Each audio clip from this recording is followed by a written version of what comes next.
Hey, what's good? Coach Colin Castell, professional coach and CEO of Bucket Getting. And today I'm going to tell you 4 dumb reasons why you can't break ankles. Let's get it.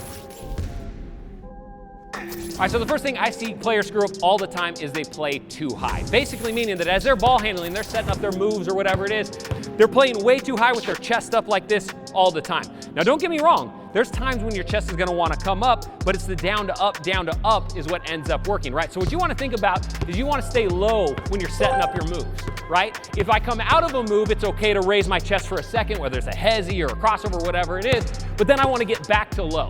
Right? The game is all about levels, and I think about levels being shoulder height or below, right? So if you're a guard, let's say, and you're breaking down your defender on the transition, you want to think about getting your shoulders below theirs, because that's going to keep you more explosive and keep you more, kind of guided in the right direction at an explosive angle, right? So the number one mistake I always see players being too high, stop being so high. Get flexible, get low, because that's going to get you more explosive. All right, so the next thing that I see players screw up is that they don't have tempo, right? And tempo is something that's incredibly important, especially when it comes to being an elite ball handler who's breaking ankles. Now, what I mean by that is a lot of times players will go one speed. They'll go fast, they'll go fast, they'll go fast, they'll go fast, right? And maybe they are an actual fast player, and that's great. But tempo, fast to slow, slow to fast, is really where you start to break ankles, right? So let's say I'm driving down here to the left, I'm coming this direction. If I'm going super fast, and then I cut super fast, and then I cut super fast, my defender can move with me, even though I'm moving fast, right? But instead, if I'm coming down, and I'm going fast, and then I hezzy, I raise up, I change my tempo, I slow up, they're gonna close the space, and now I can explode back out of it, right? So think about changing your tempo, fast to slow, slow to fast, fast, slow, etc. You're gonna be so much harder to guard. Even if you're not the fastest person in the world, it makes a ton of difference. Now the next reason is players can't stop, or the fancy way of saying it is they're not very good at deceleration, right? So accelerate is when you're going, decelerating is when you're stopping.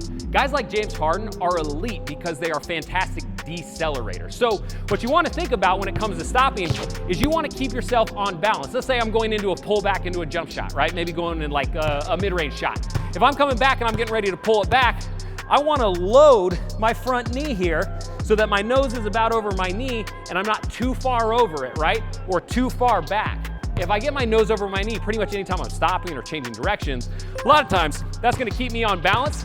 And not only that, but make it so I'm more explosive coming back out of it, right? So think about your deceleration, and when you're practicing moves or training, work on stopping, right? A lot of times people only work on going and they don't really care about stopping, but stopping is half the equation that you can't forget about. All right, and the fourth reason, and I hate to tell it to you, it might be because you're not a threat. Basically meaning, if you're not a threat from the outside to score the basketball and knock down jumpers, players are gonna sag off you, they're not gonna take you seriously, and because of that, you're never gonna get them close enough to break their ankles, right? So a lot of times players are confused. They're like, man, I got the best handle on my team, right? I'm doing all these drills and I'm like pretty much a pro at ball handling, but I still can't break any ankles. A lot of times it's because they can't shoot to save their lives, right? And so the issue is, if the defender's sagging off me, it doesn't matter what sort of moves or hezzies or whatever I give them, if they aren't gonna bite on it ever, you're never gonna break an ankle, right? So you've gotta improve your outside game, and this is a prime example of how everything is interconnected on the basketball court, right?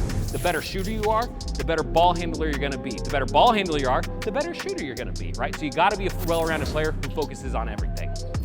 All right, because you watched this long, I'm gonna give you something 100% free that's gonna turbocharge your ball handling, help you break more ankles, and never let the ball get stolen again. But first, before I give it to you, click the like button, hit the subscription button, ding that bell so you get all of our videos as soon as they come out, and then head to the comment section and let me know something that you wanna see, because this is a channel for the people, by the people, and we run pretty much everything off request. Now, for your free ball handling workout, all you gotta do is click the top link in the description down below, or the top pinned comment, get free access to my power handle workout. This is a workout that's gonna help you turbocharge your ball handling, so you're more powerful, you're more explosive, and because of that, you're gonna break more ankles and you won't have the ball stolen from you. So go ahead, click that down below and get instant access today. Again, I'm Coach Colin Castell with ShotMechanics Basketball. Thanks for watching, and until next time, splash on.